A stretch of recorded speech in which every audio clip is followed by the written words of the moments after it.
And when Republicans use a legislative mechanism to gut the American healthcare system, we have to use a legislative mechanism in order to restore it and to fight for it. Because at the end of the day, you know, people may talk about tax credits this and tax credits that. What they do understand is when you have insulin and you can't afford it. What they do understand is when your kid has chemotherapy or your spouse gets diagnosed with cancer and you go into a hospital and it doesn't get covered. And you have to choose life and death, what this is about.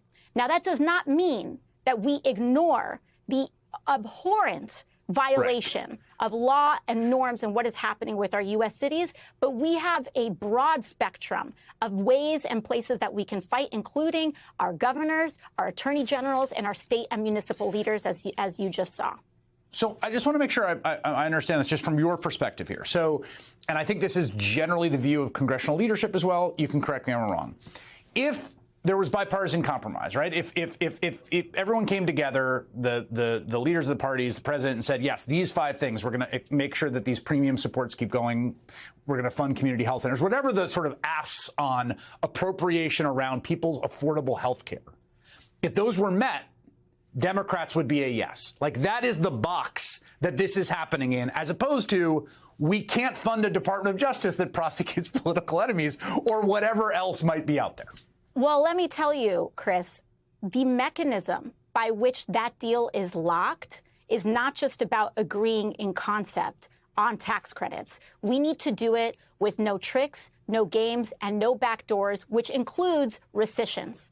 And when we talk about rescissions, that is the mechanism that the federal government is using to gut and destroy rule of law across the board.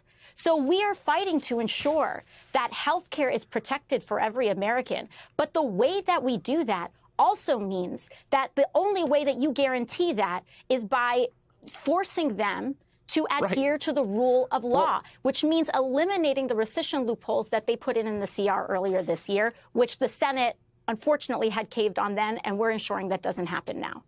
Yeah, the quick 10-second version for people that haven't followed this is that, you know, you need 60 votes to get the filibuster to appropriate funds for the government, but they can pass a rescission, which is to claw back some of the money already agreed to by 50 votes. So they have this kind of like cake and eat it too model where it's like, oh, yeah, we'll come together, we'll pass a bipartisan appropriations bill.